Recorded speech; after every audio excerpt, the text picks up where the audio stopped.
në bulevardin Shën Klimenti i Ohrit, ku janë të vendosura kamerat e sigurisë Safe City.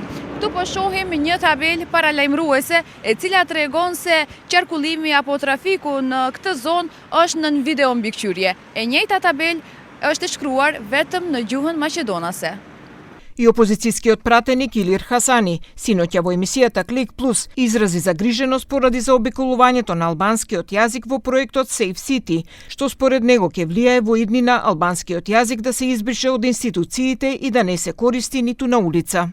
Tash të ardhë rrugës unë e fotografova këtë që t'i dëshmoj të gjithve se nuk e kanë ndërmend më marrë me implementimin e gjuhës shqipe në këtë ligj edhe në ligjet e tjera.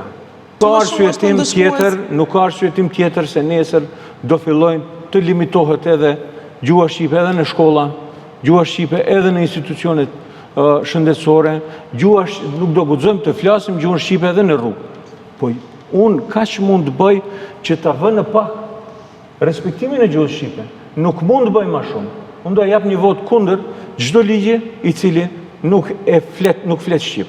Safe City nuk flet shqip. Иако снимките говорат поинаку, одвлен вела дека законот за Safe City целосно ги почитува уставот и законот за употребата на јазиците.